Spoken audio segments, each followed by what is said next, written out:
ಮಾಡಲ್ಲ ಅಂತ ಹೇಳಿದ್ರು. ಈಗ ಆಕ್ಟಿವ್ ಆಗಿ ಮತ್ತೆ ಮಾಡ್ತೀವಿ ಅಂತ ಪ್ರಧಾನಮಂತ್ರಿಗಳು ಹೇಳಿದ್ರು, ನಿವೃತ್ತಿ ಪಡ್ಕೊಂಡಿದ್ರು. ಹೈಕಮಾಂಡ್ ಎರಡು ಇಡೀ ರಾಜ್ಯದಲ್ಲಿ ಇವತ್ತು ಕಾಂಗ್ರೆಸ್ ಪಕ್ಷದವರು 18-20 ಸ್ಥಾನಗಳನ್ನು ಗೆಲ್ತೀವಿ ಅನ್ನೋ ಭ್ರಮೆನಲ್ಲಿದ್ದರು. ಮಂತ್ರಿಗಳನ್ನ ಲೋಕಸಭಾ ಚುನಾವಣೆಗೆ ನಿಲ್ಲಿಸ್ತೇವೆ ಅನ್ನೋ ವಿಚಾರಗಳು ಚರ್ಚೆ ನಡೀತಾ ಇತ್ತು. ಅದೇ ಇವತ್ತು ರಾಜ್ಯದಲ್ಲಿ ಬಿಜೆಪಿ ಪರ ವಾತಾವರಣ ಹೆಂಗೆ ನಿರ್ಮಾಣ ಆಗಿದೆ ಅಂತ ಹೇಳಿದ್ರೆ, ಆಡಳಿತ ಪಕ್ಷದ ಯಾವುದೇ ಸಚಿವರು ಕೂಡ ಚುನಾವಣೆ ನಿಲ್ಲೋದಕ್ಕೆ ತಯಾರಿಲ್ಲ.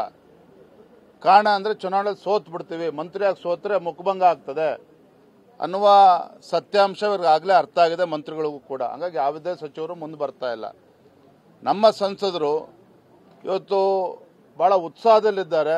ನೀವು ಹೇಳ್ತಕ್ಕಂಥ ಸತ್ಯ, ಯಾರು ನಿಲ್ಲಲ್ಲ ಅಂತ ಹೇಳ್ತಿದ್ರು ಅವರು ಕೂಡ ಚುನಾವಣೆ ನಿಲ್ಲಬೇಕು, ಇದೊಂದು ಬಾರಿ ನಿಲ್ಲೋಣ ಇವತ್ತು. ಯಾಕಂದರೆ ಎಲ್ಲ ಕ್ಷೇತ್ರಗಳು ಬಿಜೆಪಿ ಗೆಲ್ಲುತ್ತೆ ಅನ್ನೋ ವಾತಾವರಣನೂ ಕೂಡ ಇದೆ.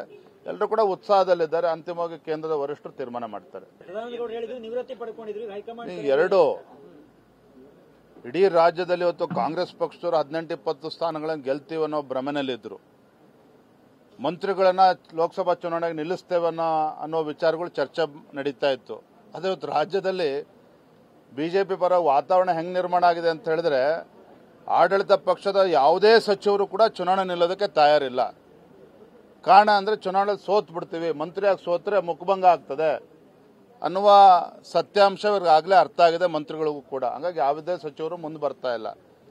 ನಮ್ಮ ಸಂಸದರು ಇವತ್ತು ಭಾಳ ಉತ್ಸಾಹದಲ್ಲಿದ್ದಾರೆ. ನೀವು ಹೇಳ್ತಕ್ಕಂಥ ಸತ್ಯ, ಯಾರು ನಿಲ್ಲಲ್ಲ ಅಂತ ಹೇಳ್ತಿದ್ರು ಅವರು ಕೂಡ ಚುನಾವಣೆ ನಿಲ್ಲಬೇಕು, ಇದೊಂದು ಬಾರಿ ನಿಲ್ಲೋಣ ಇವತ್ತು. ಯಾಕಂದರೆ ಎಲ್ಲ ಕ್ಷೇತ್ರಗಳು ಬಿಜೆಪಿ ಗೆಲ್ಲುತ್ತೆ ಅನ್ನೋ ವಾತಾವರಣನೂ ಕೂಡ ಇದೆ. ಎಲ್ಲರೂ ಕೂಡ ಉತ್ಸಾಹದಲ್ಲಿದ್ದಾರೆ. ಅಂತಿಮವಾಗಿ ಕೇಂದ್ರದ ವರಿಷ್ಠರು ತೀರ್ಮಾನ ಮಾಡ್ತಾರೆ.